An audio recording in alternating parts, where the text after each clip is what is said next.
thutha wa andũ 8 gũkua na angĩ 18 gũtigwo na nguraro njũru cia kũrathwo na mĩguĩ na angĩ gũtemangwo na mabanga ihinda-inĩ rĩa mĩeri 3 mĩhĩtũku mwena wa Sondu mũhaka-inĩ wa Kericho na Kisumu. Ũkĩrĩka no hagũkuo ũgitĩri mwena ũcio ũcũngĩrĩirio nĩ ũici wa mahiũ. Ngwatanĩro ya Azimio la Umoja One Kenya nĩreganĩte na ndeto icio makiuga icio nĩ ngucanio cia mĩhaka. They are seeking to extend the boundary of Kericho County with a view of claiming Sondu town. We are convinced that this violence is being sponsored by local politicians who have set their claim on part of Kisumu County during the envisaged boundary review that is coming soon. What we are doing here, we are demanding that the government should come clear and make a statement. And even a minister in charge of internal security would have gone to the scene to go and see what is happening.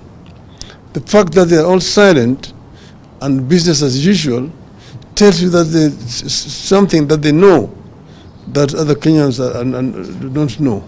Kũringana na riboti irerekereirio nĩ Minister wa ũgitĩri wa thĩinĩ Professor Kithure Kindiki, rũhonge rũrũ nĩ rũrĩkĩtie gũtũma maobitha a ũthuthuria na kũgacĩrithia thayũ mwena ũyũ, na maobitha anene a ũgitĩri kuma mĩena yothe ya mũhaka wa Kericho na Kisumu ni mashejetio. Tumechoka saizi, vijana wetu wanaua, kuna wengine wanatoa paka kwa nyumba.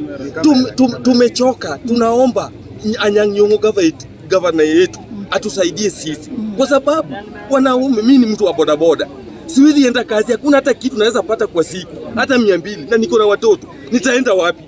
Kũhĩtũkĩra riboti irerekereirio nĩ komishoni ya ũrũmwe na ũiguano kũhĩtũkĩra mũikarĩri gĩtĩ wayo Samuel Kobia nĩ makomithĩtie njũragano icio makĩũria atongoria kuma kaunti ici igĩrĩ meyumĩrie na manyitithanie mũingĩ njatũkano ĩrĩa ĩrehetwo nĩ ũici wa mahiũ ĩtananeneha. No kũringana na Azimio, ngucanio icio irakĩrĩrio nĩ ateti na morĩtie thirikari yambĩkie ũthuthuria wa gwethana na arĩa othe marabanga njama ĩyo. So we don't want those talks to be affected by what is happening.